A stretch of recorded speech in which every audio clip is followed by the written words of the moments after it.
овие што се сега државни комисии. Државата има, владата има 16 министерства.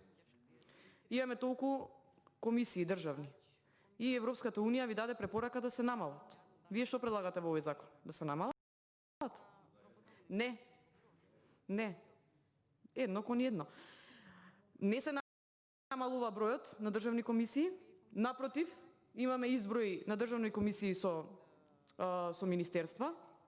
Наспоти тоа што вие искреиравте плюс министерството, тој момент дај да не го збориме сега.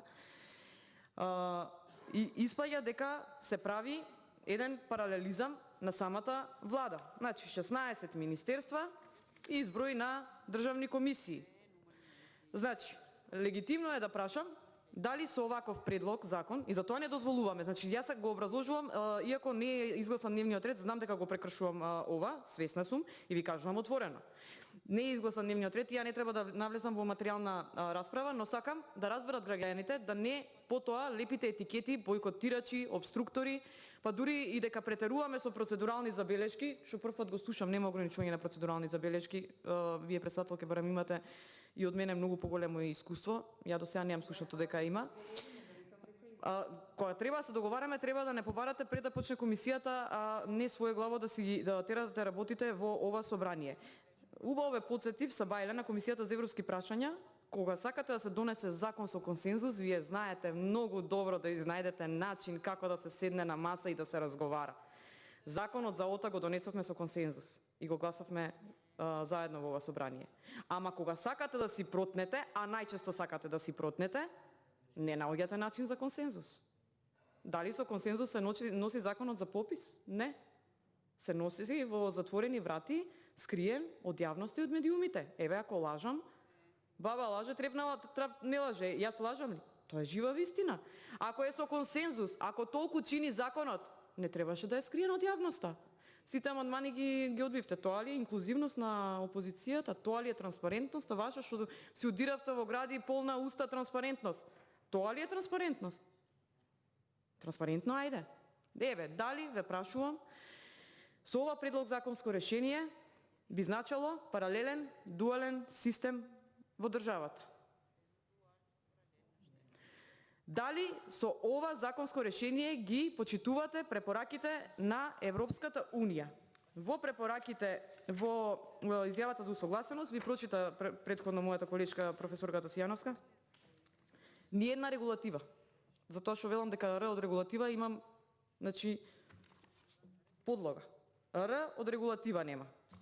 И затоа велиме да го повлечете. Ајде нека се доработи, да видиме што како ќе седнеме заедно и со консензус ќе го донесеме. Законот за семејно насилство, имам тука колешки од позицијата, кој што го носевме заедно. Седнавме во една канцеларија во собранието, ги усогласивме сите забелешки, иако не беа прифатени сите амандмани, ама за доброто на еднината, на жените, на девојчињата го донесовме со консензус. Ете така се постигнува консензус. Седнувајќи претходно заедно.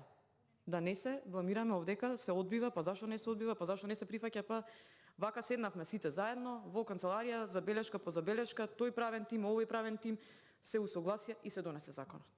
И сега во изјавава за усогласеност ни една регулатива. Ја баш читав да барам да видам. И ви кажа количката Сијановска. Согласно извештајот од оценската мисија на Европската комисија. Се тоа во ред.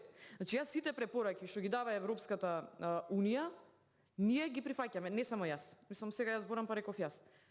Ги прифаќаме, да, ама да е издржано. Значи вака проформа и штанцање закони, престанете. Ова се триплицира од минатиот мандат. Комисијата за европски прашања и таква перцепција се гради во јавноста. Дека се што не може да помине, може таму во Комисијата за европски прашања. Па каде? А нели, тоа не се европски вредности првенствено. Мислам, кој може, дали од влада, дали од тука некој вработен од Собраниево или пратеници, да, или председател на говорница на седница, може да ми забрани да зборам? Не може. Главната алатка на пратениците е да збориме. И ние мораме да укажеме дека препораките од Европската унија ги прифаќаме сите, да, но и со издржани законски решенија, не со проформа да носиме. Значи, и сега се љутите кога ќе кажам, немате суштина во законите, луѓе. Имате суштина е една друга. Да си ги задоволите коалиционите апетити, да си зафатите што повеќе работни места со партиски војници, што според мене не е во ред.